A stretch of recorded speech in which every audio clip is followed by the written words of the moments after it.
Hello students, कैसे हैं आप लोग। अब मैं चैप्टर 6 का part number 6 okay. Last time मैंने आप लोगों को ट्रांसक्रिप्शन के बारे में बताया था। तो सेंट्रल डॉगमा ये बता रहा था कि किस तरह से ट्रांसक्रिप्शन प्रोसेस टेक्स प्लेस होती है। डीएनए का जो डबल स्ट्रैंड होता है वो बनाता है एमआरएनए। उसमें से डबल स्ट्रैंड दोनों आरएनए नहीं बनाते, ओनली एक ही स्ट्रैंड आरएनए बनाता है। तो एक स्ट्रैंड क्या था, जो आरएनए बना रहा था उसको हम लोग बोलते थे दैट इज द वो टेम्पलेट स्ट्रैंड ही हमेशा आरएनए बनाता है। और दूसरा जो कोड लेके आता है अमीनो एसिड का, तो उसको हम लोग बोलते हैं that is the coding strand. Template strand का ही हमेशा कोड हमारे ने करता है, तो टेम्पलेट स्ट्रैंड ही आपको याद रखना है। ओके अब यहाँ पे हम लोग कब से ये पढ़ रहे हैं that is the RNA molecule के बारे में। आरएनए क्या है, that is the polymers of nucleotides है। पॉलीमर्स ऑफ न्यूक्लियोटाइड्स है, ठीक है। किसका न्यूक्लियोटाइड्स है, दैट इज, प्लीज सुनो बेटा, पहली बात यह है कि रेप्लिकेशन फॉर्क पढ़ाया था, उसका डायग्राम आपको करना है। पूरा ट्रांसक्रिप्शन में मैं जो भी लिख रही हूँ वो सब कुछ आपकी नोटबुक में होना जरूरी है, ओके। तो ही तुम्हारे लिए ही कह रही हूँ। तो पेंटोज शुगर, ठीक है, प्लस नाइट्रोजिनस बेस और क्या होता है that is the phosphate group होता है। हमें पता है कि नाइट्रोजिनस बेस में कौन आता है, that is purine and pyrimidine.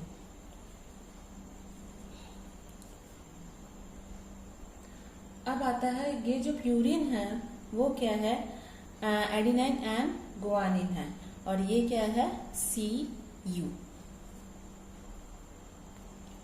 हमें पता है कि ये आरएनए होता है वो क्या है, that is the single strand molecule है, ओके।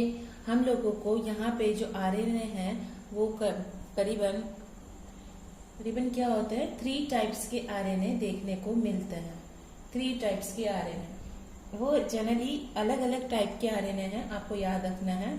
फर्स्ट आता है, ये बहुत इंपॉर्टेंट है, हर जगह यूज करूंगी तब आपको नहीं बताऊंगी, इसलिए सुन लीजिए। एमआरएनए होता है messenger RNA, rRNA ribosomal RNA, tRNA that is the transfer RNA, ठीक है। इस तरह से ये differentiate different RNA that is the molecules होते हैं। एमआरएनए वो कोड करता है, दैट इज दी, वो हेल्प करता है डीएनए से क्या बनाने में, डायरेक्ट पूरा प्रोसेस बन जाता है और क्या बनता है हमारा, दैट इज द प्रोटीन।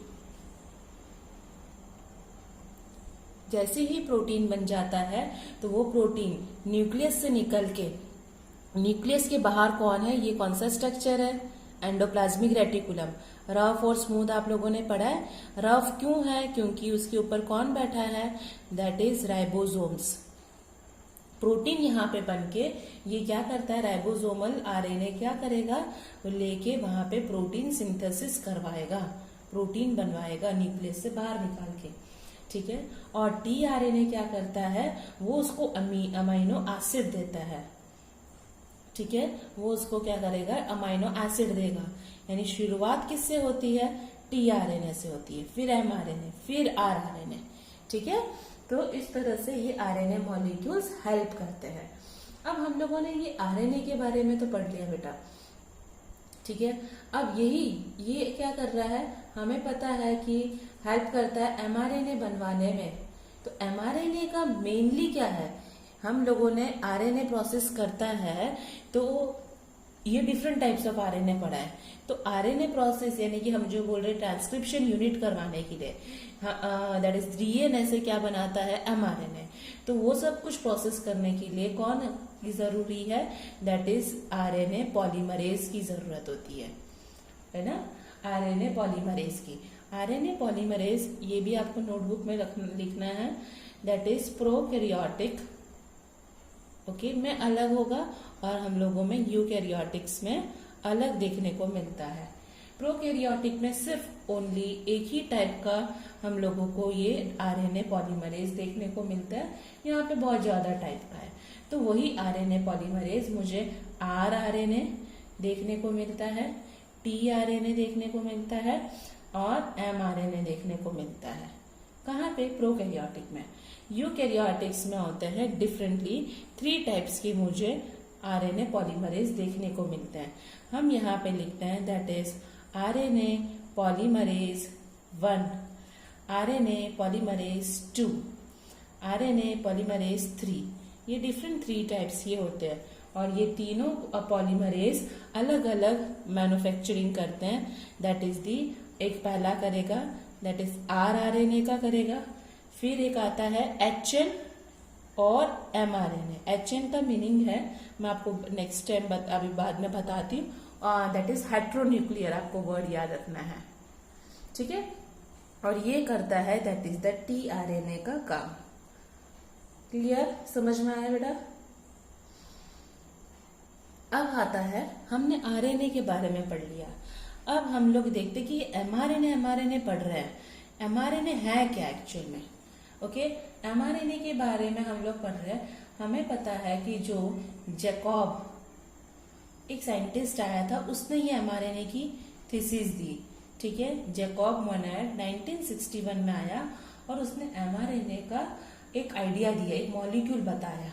तो उसको पता है कि जैसे ही डीएनए क्या करता है, राइबोसोम्स में एक्ट करता है, वहां पे जाता है तो वो मैसेंजर एमआरएनए काम करता है। हमें पता है कि डीएनए क्या करेगा, 3 प्राइम टू 5 प्राइम। आरएनए का अलग अलग स्ट्रैंड है। हम लोगों को पता है कि डीएनए जो डबल स्ट्रैंड आरएनए हमें देखने को मिलता है, वो अलग अलग उसके अंदर कोडिंग होते। एक टेम्पलेट स्ट्रैंड आएगा, एक that is the coding strand आता है। तो इस तरह से ये होता है मॉलिक्यूल। पर हम लोगों को उससे पहले और एंजाइम्स भी पढ़ना है। और एंजाइम्स में हम लोग एक बार थोड़ा गो थ्रू कर लेते हैं, दैट इज आरएनए पॉलीमरेज के बारे में। और ठीक है, हम लोगों ने आरएनए यूकैरियोटिक एंड प्रोकैरियोटिक्स में देख लिया, लेकिन इसके भी अंदर बहुत सारे एंजाइम है। उसके अंदर 2, ये नीट लेवल है, थोड़ा याद रखो, 2 अल्फा यूनिट्स देखने को मिलते हैं, एक बीटा यूनिट्स देखने को मिलता है, एक और बीटा यूनिट्स देखने को मिलता है, और एक ओमेगा यूनिट देखने को मिलता है, ठीक है।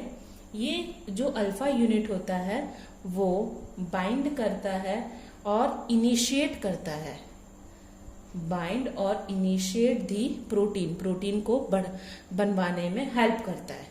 और ये क्या करेगा, डीएनए टेम्पलेट को भी, ये डीएनए टेम्पलेट ढूंढता है और ये डायरेक्टली न्यूक्लियोटाइड बना देगा। ओके, इन सबको हम लोग बोलते हैं that is the core enzyme, ठीक है। ये आरएनए पॉलीमरेज के क्या है, that is the core enzyme है, कोर एंजाइम है। अब यही कोर एंजाइम्स के बहुत सारे अलग अलग सब यूनिट्स भी है। आरएनए पॉलीमरेज के बहुत सारे सब यूनिट्स है। अब आता है मेन, ध्यान से सुनिएगा, दैट इज सिग्मा यूनिट आता है। वो हमेशा आरएनए बनाने में काम करता है कि तुम शुरुआत कर दो, काम करना शुरू कर दो, तो सिग्मा उसको एक मैसेज देता है। ये आरएनए पॉलीमरेज का सब यूनिट्स है। क्या है? सब यूनिट्स, ठीक है। और एक और आता है that is the rho factor, उसको बोलते हैं। ओके, उसको हम लोग बोलते हैं रो फैक्टर। तो ये रो फैक्टर इस तरह से हम उसको डिफाइन करते हैं। वो हेल्प करता है, जब आरएनए ने काम करना शुरू कर दिया, अब वो बोलता है कि ठीक है, अब तुम और न्यूक्लियोटाइड जोड़ जोड़ के इलॉन्गेशन करो और बाद में खत्म भी कर दो, ज्यादा नहीं बनाना, खत्म कर दो। तो खत्म करने वाला टर्मिनेशन। तो रो फैक्टर इलॉन्गेशन भी करवाता, टर्मिनेशन भी करवाता है। सिग्मा क्या करता है? इनिशिएशन करवाता है। ठीक है बेटा, समझ में आ रहा है? अब हम लोग ये कैसे होता है, थोड़ा सा हम लोग उसको देख लेते हैं, जो हम लोगों ने बताया कि किस तरह से अलग अलग वो स्ट्रक्चर काम करता है। अब हम लोग वापस एक बार वो ही डायग्राम बनाना शुरू कर देते हैं, तो और थोड़ा तुम्हें समझ में आ जाएगा। ट्रांसक्रिप्शन यूनिट का हम लोगों ने जो डायग्राम बनाया था, ये था दैट इज दी प्रमोटर था, और ये क्या था, दैट इज दी टर्मिनेटर, है ना। अब आपको याद होगा ये कौन सा स्ट्रैंड है, that is the template strand है। ओके, और ये कौन सा स्ट्रैंड है, that is the coding strand है।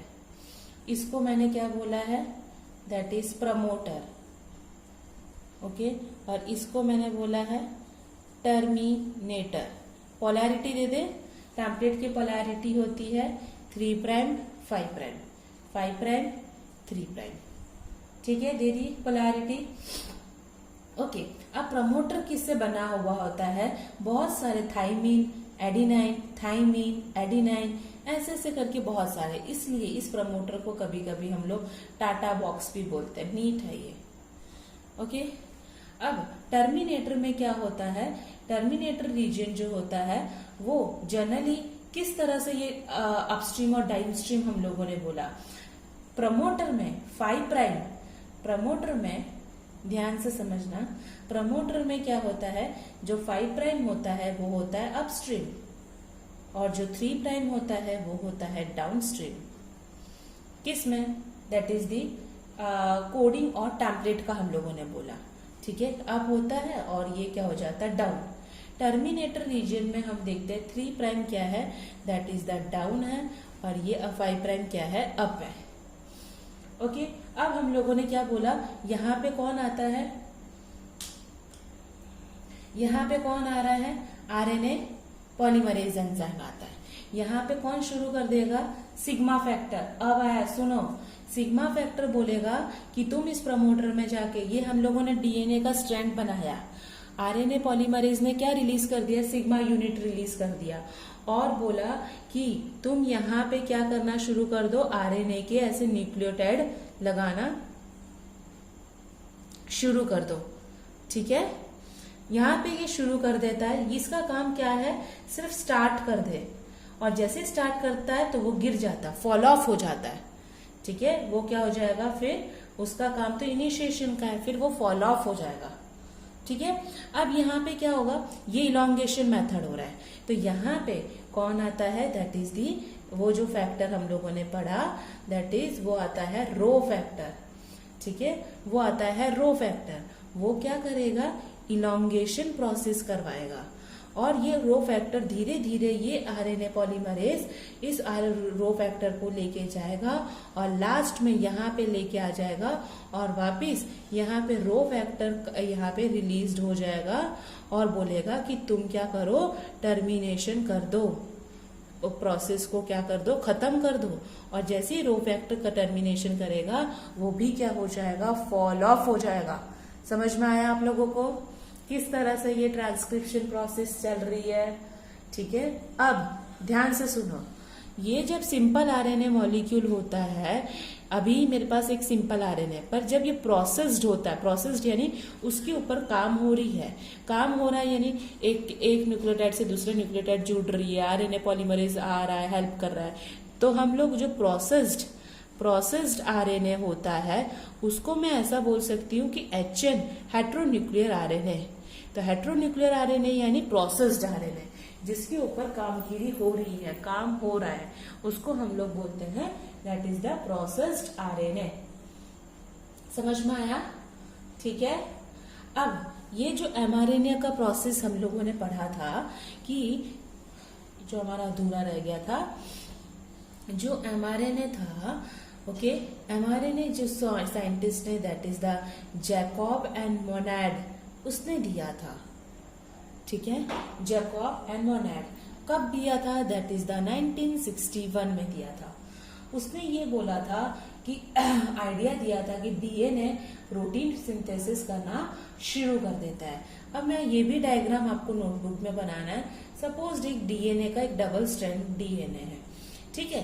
अब यहाँ पे बहुत सारे डेफिनेशंस आएंगे, आपको याद रखना है। डीएनए में क्या होता है, इस तरह से अलग अलग सीक्वेंसेस देखने को मिलते हैं। ओके, इस तरह से अलग अलग सीक्वेंसेस देखने को मिलते हैं। ओके, अब कभी कभी क्या होता है, यहाँ पे ये जो सीक्वेंस देखने को मिला है, इसको मैंने बोला है इंट्रॉन्स, इसको मैंने बोला है इंट्रॉन्स, इसको मैंने बोला है एक्सॉन्स। क्या है ये है बेटा, देखो, I for that is the introns, introns यानी ये जो डीएनए के सेगमेंट को जो तोड़ता है उसको हम लोग बोलते हैं इंट्रॉन्स। इंट्रॉन्स हमेशा क्या होते हैं, दैट इज नॉन कोडिंग होते हैं। और जो ई होता है दैट इज दी एक्सॉन्स होते हैं, वो क्या होते हैं, एक तरह के कोडिंग होते हैं। कोडिंग का मीनिंग क्या होगा, इसमें ए यू सी जी अच्छे से हमें देखने को मिलेगा। ठीक है, अब ये जो हमारा जो डीएनए हुआ वो अब आरएनए में टूट रहा है, हम सिंगल न्यूक्लियोटाइड ले रहे हैं, तो ये क्या कहलाएगा, एचएन प्रोसेस्ड आरएनए हुआ, एचएन आरएनए कहलाएगा। यही एचएन आरएनए क्या होगा, उसको बहुत सारे एंजाइम्स, कौन से एंजाइम, एंडोन्यूक्लियस, पढ़ा है ना, एंडोन्यूक्लियस एंजाइम उसको तोड़ता है। तोड़ने वाली प्रोसेस को बोला गया है दैट इज द स्प्लाइसिंग, यानी एक्सॉन को अलग करो और इंट्रॉन को अलग करो। तो बेटा इस तरह से ये हमारे ऐसे डिफरेंशिएट न्यूक्लियोटाइड्स टूट जाते हैं, इस तरह से ये सारे मॉलिक्यूल्स टूट जाते हैं। ये रहा इंट्रॉन्स, ये है इंट्रॉन्स और ये है इंट्रॉन्स। ठीक है, तो इस तरह से हमें ये देखने को डिफरेंशिएट मिलता रहता है। ओके, अब ये जैसे ही स्प्लाइसिंग हो जाता है with the help of endonuclease, अब यहाँ पे कौन काम करता है, दैट इज लाइगेज। अब आया, लाइगेज क्या करेगा, लाइगेज काम क्या करता है बेटा, वो काम करता है वो सारे लाइगेज क्या करेगा, सारे मॉलिक्यूल्स को ज्वाइन कर देगा। ठीक है, that is exon 1, exon 2, exon 3, exon 4। तो ये इसको सबको जोड़ देगा। जैसे ही जोड़ता है पीछे वो कुछ न कुछ लगा देता है और आगे भी, तभी जाके ये एक अपना काम करना शुरू करेगा। जो आगे लगता है, यहाँ पे हम लोगों ने पढ़ा ये 5 प्राइम एंड है, ये है 3 प्राइम एंड। 5 प्राइम एंड में एक न्यूक्लियोटाइड लगता है, उसको हम लोग बोलते हैं कैपिंग, और जो पीछे जो लगता है उसको हम लोग बोलते हैं टेलिंग। ठीक है, समझ में आया। अब ये जो कैपिंग और टेलिंग लगता है, देखिए अब हम अच्छे से इसको एक बार देखते हैं। जब ये सारा कैपिंग और टेलिंग लग रहा है, हम लोगों ने एक एमआरएनए का डेफिनेशन देख लेते हैं। एमआरएनए का आपको स्ट्रक्चर बोलते हैं कि ड्रॉ दी एमआरएनए स्ट्रक्चर। तो एमआरएनए का स्ट्रक्चर आपको अच्छे से ड्रॉ करना है, तो यहाँ पे आपको बताया जा रहा है।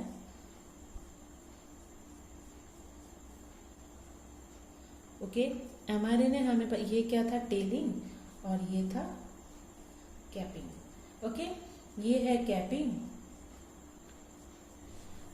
ये है टेलिंग।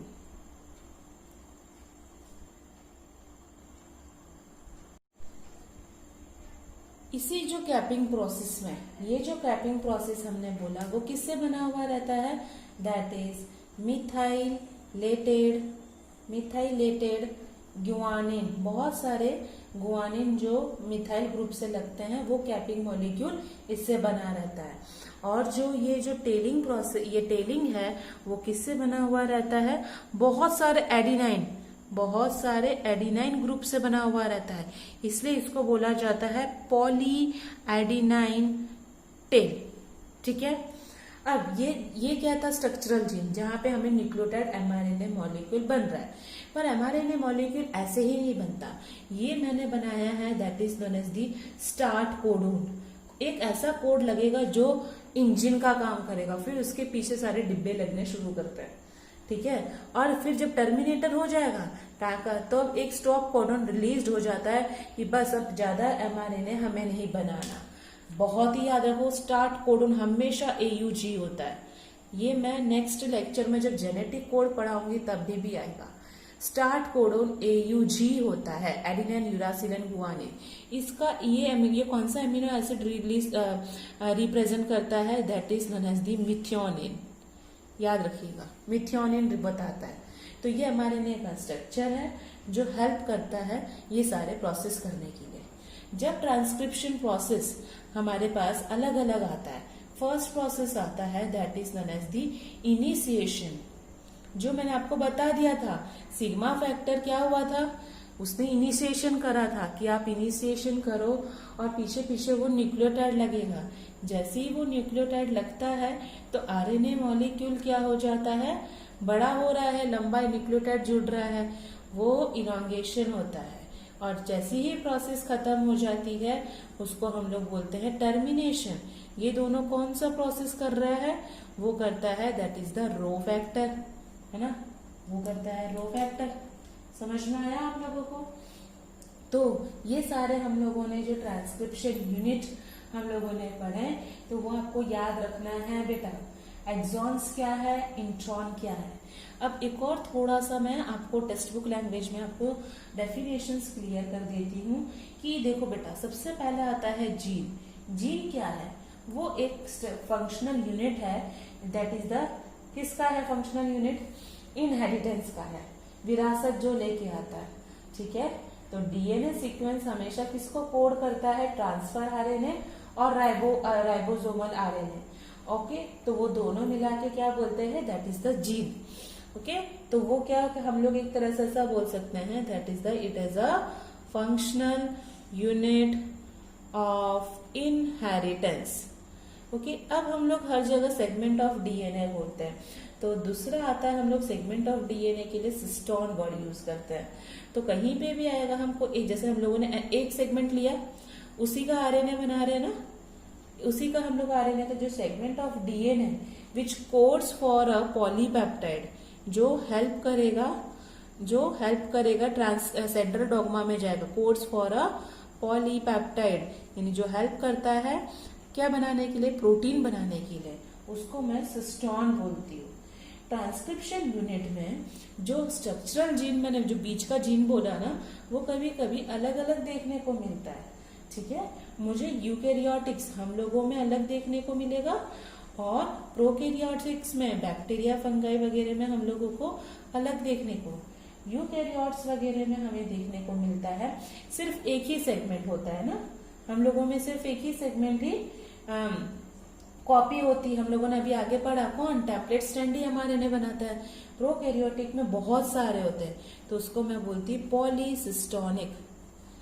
ठीक है, हमारे में क्या होगा, मोनोसिस्टोनिक, और जो बैक्टीरिया वगैरह में पॉलीसिस्टोनिक होता है। ठीक है, जो मोनोसिस्टोनिक होता है, जो स्ट्रक्चरल जीन में यूकैरियोटिक में कभी कभी बीच में उसको इंटरप्शन भी करता है, उसको हम लोग क्या बोलेंगे, दैट इज द एक्सॉन, है ना। तो हम लोगों को ऐसा बोला जाता है, what is the exons, segment of DNA is the that is the cistron. तो एक्सॉन क्या है, जो कोडिंग सीक्वेंस जो हमें एक प्रोसेस्ड आरएनए में, प्रोसेस्ड आरएनए क्या बोला था हम लोगों ने, प्रोसेस्ड आरएनए को दैट इज हेट्रोन्यूक्लियर एचएनआरएनए, है ना। तो प्रोसेस्ड आरएनए जो क्या करता है, जिसमें मुझे कोडिंग सीक्वेंस देखने को मिलता है, कोडिंग सीक्वेंस AUCG ये सब कुछ, ओके, जो ट्रिपलेट फॉर्म में देखने को, इनको बीच में इंटरप्शन कौन करता है, वो करता है दैट इज द इंट्रॉन्स। ठीक है, दैट इज द ऐसा सीक्वेंस अलग अलग जो मेच्योर नहीं हो, प्रोसेस्ड आरएनए को बीच में रोक देता है, इंटरप्ट करता है इस एक्सॉन को, तो उसको हम लोग क्या बोलते हैं, एक स्प्लिट जीन भी बोलते हैं, जो क्या कर देता है, स्प्लिट कर देता है, खराब कर देता है। ठीक है, तो ये जो स्प्लिट जीन होते हैं उसमें मुझे इंट्रॉन और एक्सॉन्स दोनों देखने को मिलता है।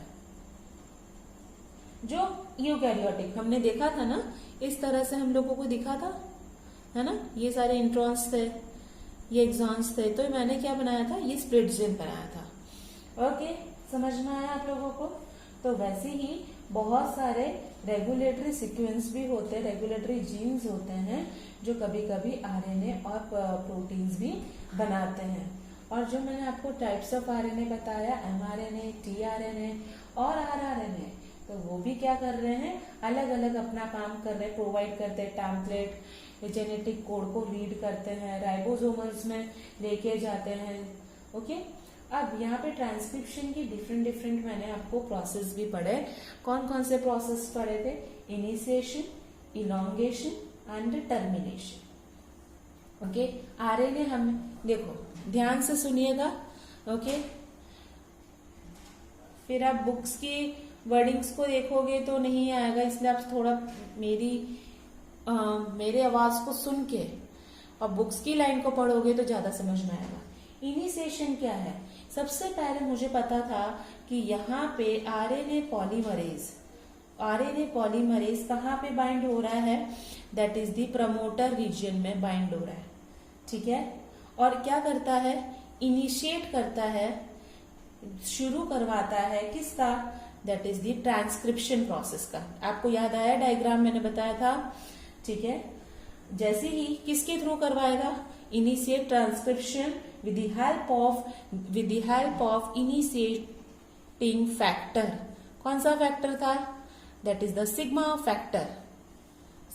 फैक्टर से, ठीक है। उसी टाइम पे दूसरा भी सबस्ट्रेट काम करता है, एनटीपी। हम लोगों ने पढ़ा ना, ट्रांसक्रिप्शन के लिए एक सबस्ट्रेट हमेशा काम करेगा, दैट इज न्यूक्लियोसाइड ट्राइफॉस्फेट। ये भी काम करता है एज अ सबस्ट्रेट, ओके। और टेम्पलेट को एक इस तरह से हेल्प करता है कि वो पॉलीमराइजेशन कर सके, that is the rule of complementary बना सके, क्योंकि टेम्पलेट को ही ए है, यू है, सी, जी इस तरह से, तो उसका वो कॉम्प्लीमेंट्री स्ट्रैंड बना सके। एक तरह से हमारे ने कॉम्प्लीमेंट्री कहला रहा था। फर्स्ट डायग्राम आपको याद आया जो मैंने बनाया था? यहाँ पे ये हमारे ने था, ये टेम्पलेट स्ट्रैंड था, ये हमारे ने था, तो ये टेम्पलेट है तो ये कॉम्प्लीमेंट्री, ये एक तरह से हमारे ने, पर वो उसको कोड दे रहा है, ठीक है। अब हमारा सेकंड आता है, सेकंड है दैट इज इलॉन्गेशन, ठीक है। फिर आता है इलॉन्गेशन। ऐसा चेन इलॉन्गेशन करा जाता है, कहां से होगा elongation? 5 prime to 3 prime direction होगा, ओके। अब ये इस तरह से ट्रांसक्रिप्शन होता है, यहां से ऐसे होगा तो वो क्या एक बबल फॉर्म्ड करता है, बबल यानी सब फूल रहा है, ठीक है। ये यहाँ पे कौन आ गया? सिग्मा फैक्टर चला गया। कौन सा फैक्टर आ गया? That is the rho factor आना शुरू कर दिया। और ये transcription bubble travels with the RNA polymerase. ये आरएनए पॉलीमरेज आया, अभी भी आगे जा रहा है, वापस ये ये ऐसा बबल्स बनाएगा, ठीक है। तो ऐसे जहां जहां आरएनए पॉलीमरेज बनाएगा तो वहां पे एक बोला है bubble travels with the RNA polymerase. और this RNA polymerase after initiation, जैसे शुरुआत होता है, ट्रांसक्रिप्शन ने लूज कर दिया सिग्मा फैक्टर, गिर गया, फॉल ऑफ हो गया, और पॉलीमराइजेशन तो आरएनए का फॉर्म करने का अभी तक चालू है। अब आता है third process, that is known as a last process, termination process. जैसे ही आरएनए पॉलीमरेज यहाँ पे लास्ट में पहुंचता है, ओके, वो जो टर्मिनेशन रीजन में, वहां पे एक ऐसा हेयरपिन लाइक स्ट्रक्चर बन जाता है, ठीक है। डायग्राम में आप बुक में देख रहे हैं, हेयरपिन लाइक स्ट्रक्चर बन जाता है और वहां पे एक न्यू आरएनए फॉर्म्ड हो जाता है, नेसेंट आरएनए। नेसेंट यानी एक अलग से ही आरएनए सेपरेट हो जाता है। और वहां पे जो आरएनए पॉलीमरेज यहाँ पे आ गया था, आरएनए पॉलीमरेज, वो क्या हो गया? फॉल ऑफ हो गया, रो फैक्टर भी उसके साथ साथ गिर गया और एक टर्मिनेशन ट्रांसक्रिप्शन का दे दिया, ठीक है। समझ में आया? Termination factor that is a rho factor, इस तरह से हम उसको डिनोट करते हैं। समझ में आया आप लोगों को? तो ये हम लोगों ने इसका ट्रांसक्रिप्शन प्रोसेस का ये सारे 3 स्टेप पढ़े विथ डायग्राम, जो आपको ओरिएंट में दिया है 6.10 फिगर। वेरी इंपॉर्टेंट ये फिगर, हमेशा याद रखना है, मैं दूंगी आपको, ओके। अब आता है जो हम लोगों ने ट्रांसक्रिप्शन यूकैरियोट एंड प्रोकैरियोट्स, आपको मैंने बताया, कैपिंग एंड टैलिंग क्या है वो भी बता दिया, ओके। स्प्लाइसिंग्स क्या है वो बताया, heterogeneous nuclear RNA, HN RNA, heterogeneous जो प्रोसेस्ड आरएनए हम लोगों ने बोला है। तो आपको मैं आज का लेक्चर यहाँ पे कंप्लीट करती हूँ। लाइक बटन को क्लिक करना ना भूलिए और लिंक को शेयर करना नहीं। तो प्लीज आप लोग अच्छे से लर्न करिए, बहुत इंपॉर्टेंट टॉपिक्स है। Thank you so much students.